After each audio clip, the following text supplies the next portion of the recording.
Edwards Deming, quote unquote, every system is perfectly designed to get the result that it gets. Deming estimated that 94% of the problems in a business are created by systems that aren't functioning as needed rather than individual actions. Therefore, a bad system will beat a good person every time. So what actually led me to this article is... Welcome back to Agency Masters. I'm Robb Bailey, and this podcast is where I share the strategies, systems, and insights I've gained from selling my own agency and helping over 20,000 digital agencies grow and do the same. My hope is that the content here is valuable to you along your journey and that you share, review, and enjoy. Hey everybody, my name is Robb Bailey, and in this episode, we're going to cover a question that I get quite often. Why am I so obsessed with systems? And it brings up a really good point because it's not just me who's obsessed with systems. And I think that a lot of people who work very hard out there in the world are missing the benefit of understanding systems thinking or systems mindset. I usually use the word mindset over thinking, but a lot of people think about systems in different ways because it's such a broad term. But what I'd like to do is I found this really cool article and it encapsulates my thoughts perfectly. And so, credit to this website. I'm sourcing an article from a website called aileron.org. And they have this great post. It's got a quote in it that I love. And we'll get to the quote here in a second. But the opener of this article says, systems thinking is the belief that everything in a business is connected to everything else. And that might sound like, a little bit obvious, okay?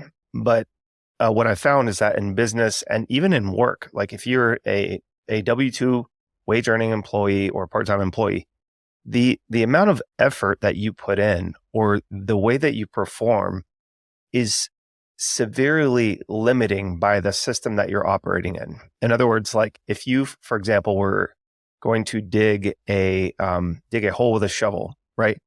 And that was your tool of choice, you would be severely limited in that system, meaning human sweat plus the shovel equals, so much time to dig this hole.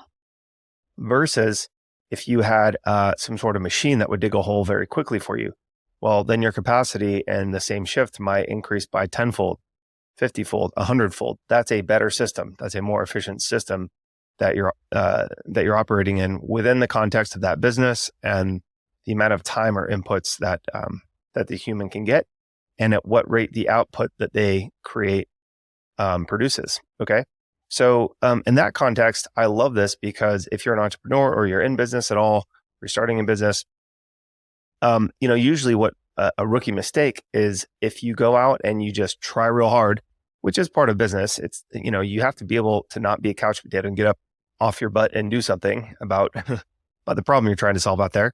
But that being said, it's very rare that I find that being the limit of what people want to achieve. In other words, usually everybody who wants it works really, really hard at it.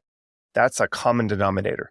The difference between what the outcome that people get and the variance there is usually because the model, the business that they're operating in, or the system that the business or the model operates on is by far, like way more commonly, the limiting factor. Okay.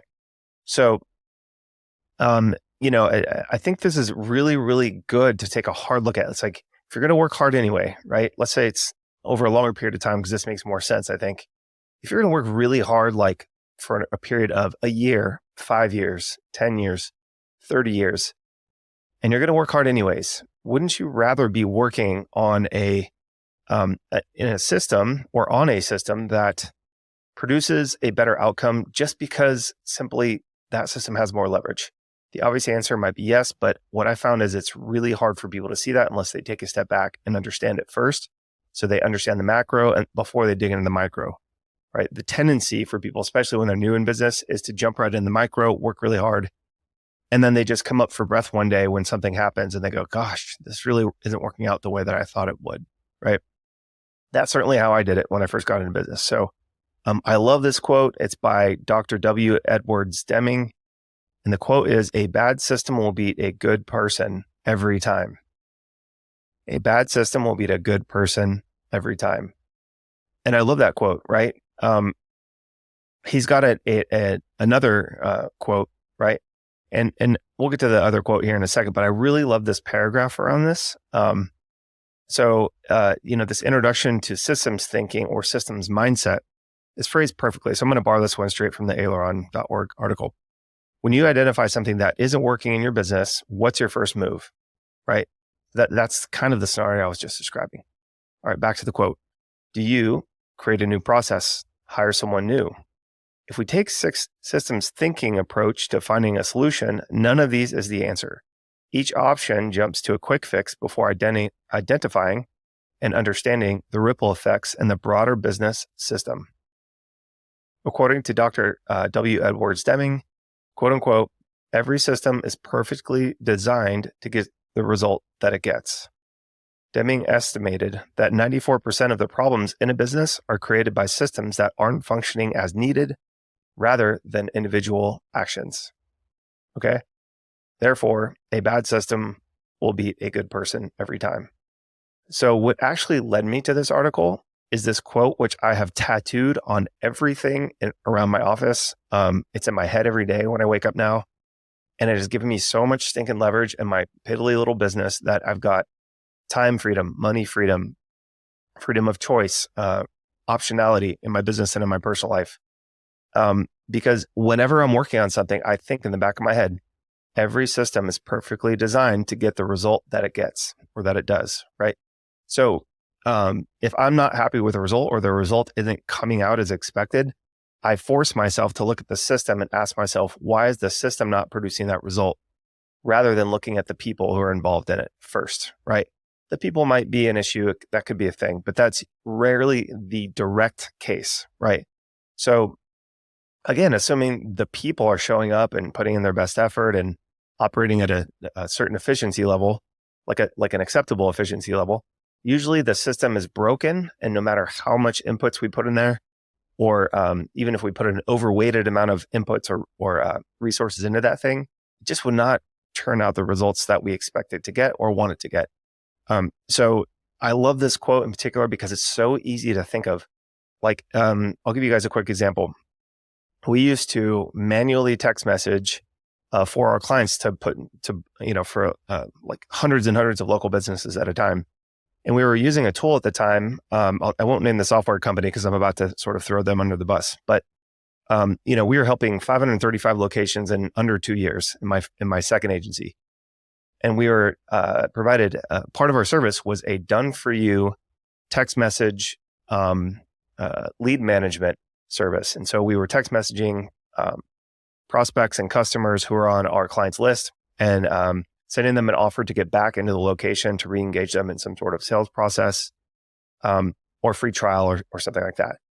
So we were working with a lot of different locations with a lot of different offers. And the best tool that we had at the time, the system that we had at the time, was the best thing out there at the time, but it was still not as good as the system I found after that. So let me compare the two systems, right? So helping hundreds of locations. System one was we would have to log in to separate accounts because this particular software company did not have an agency feature where we could manage all of our client accounts from one dashboard. So we had to take a username and password for each location that we signed up for with our clients and log in and out of them to respond to the text messages one by one, right? So one of my employees could handle about 50 accounts at a time. And so they would have to 50 times each. We would try to get through it in about 50 accounts in about 2 hours, right? It's kind of how it boiled down. But we would have our team, like one employee would log in and out of each one and answer as many text messages as we could, and then log out and log in the next customers. And so they would do that 50 times as fast as they could, then go back to the beginning because we would have more messages waiting, right? And they would just do this over and over again. So, they might spend, I don't know, what is the math on that? It's just like a few minutes per client, right? So that was system one. That system was also very expensive. We were spending about $44,000 a month on that system as a solution. it was worth it because we were charging our clients much more than that for the service. And it was worth it to them by far because they were making tons and tons of money from it, like 10 to 30x ROI on our service fee. So we did that. The problem for me though was, number one, the system was very unreliable from a predictability standpoint, put it that way. So whenever we would go and log into these clients' accounts, we had zero idea how much time had passed or whether there was a new message there waiting for us to answer on behalf of our clients or what the case might be. Now, this is about 5 years ago. Technology has come a long way, but it was very difficult for me as the business, even though we were doing it way better than our clients, for me to say, okay, every time that I book a new client, can I just add that 51st or that 52nd or that 53rd location and still get the same results? That was constantly a balance that we were dealing with. And I really had no data to tell me. It was all like gut feeling, right?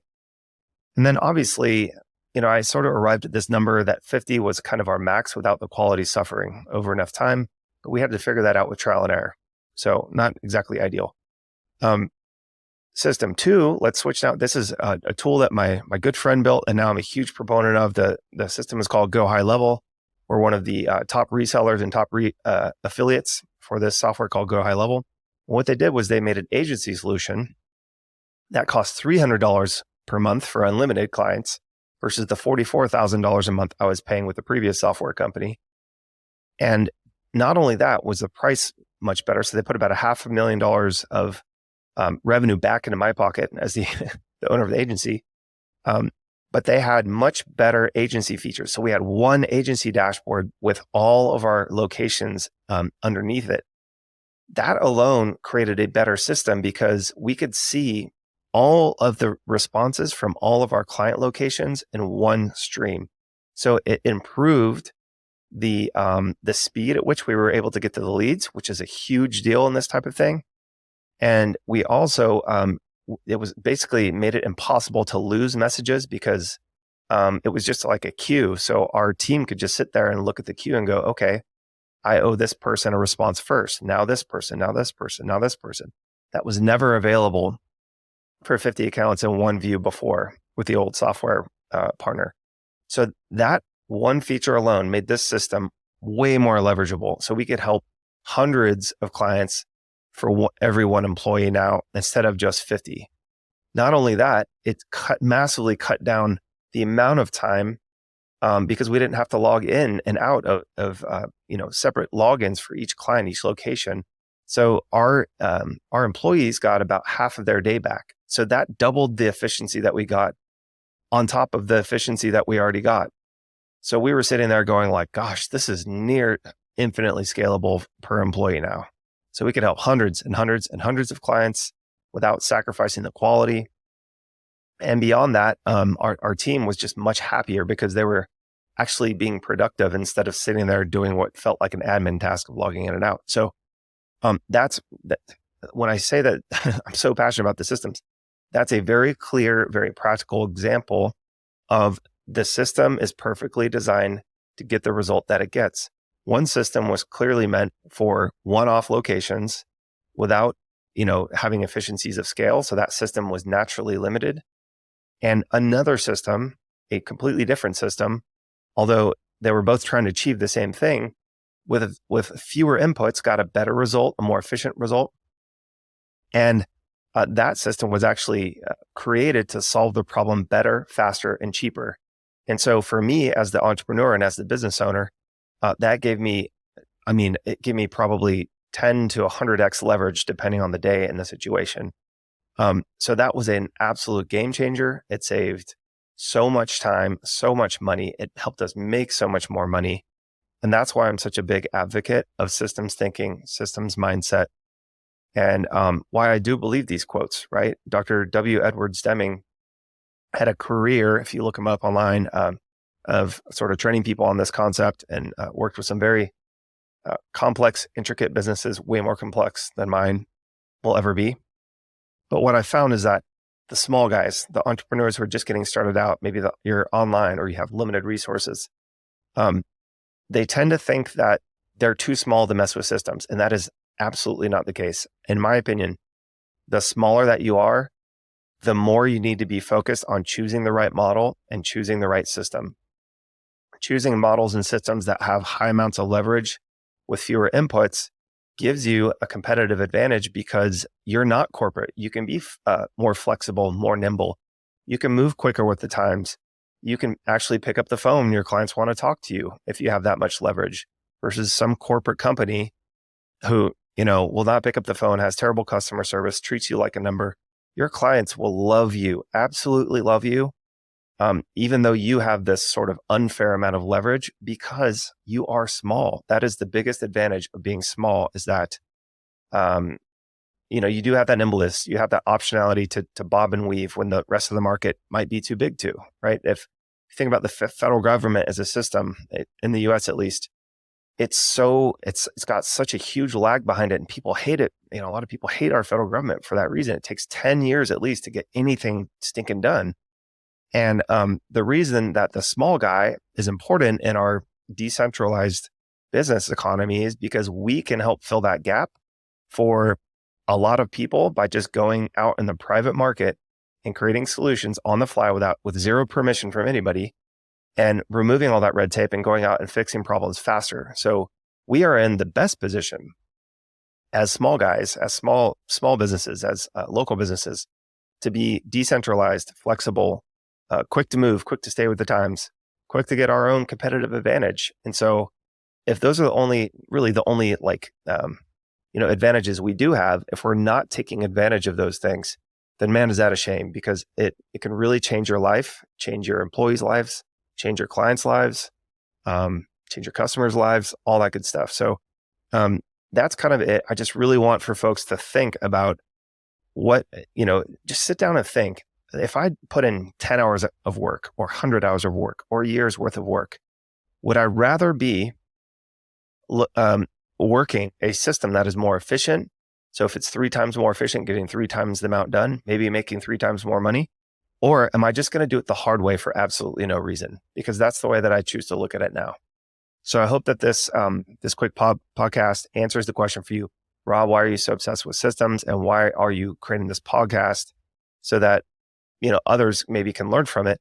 That's the answer why, is because I found that for myself. I found that we've trained tens of thousands of small business owners on the same things.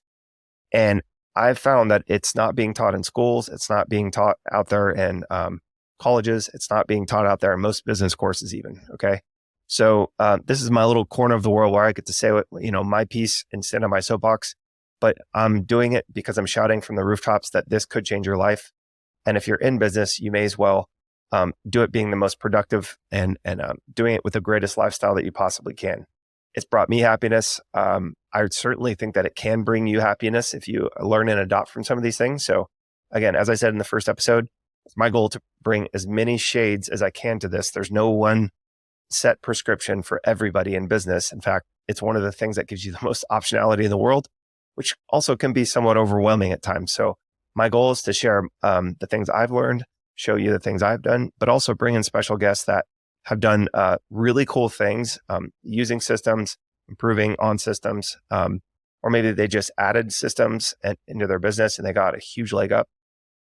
And so I really want to give them a platform to share their stories so that you can learn quicker and hopefully, get to your goals faster as well. So that's it. We'll wrap this episode up, but look forward to more content. I'm going to make one more podcast here that's solo, and then we'll get right into the interviews because I think that's the juicy stuff. But this is just done to give you a really nice macro 100-foot view of the whole thing. That way, when we get into the details, you're not lost in the weeds and you're like, geez, why am I even listening to this? Like, what difference does it make anyhow?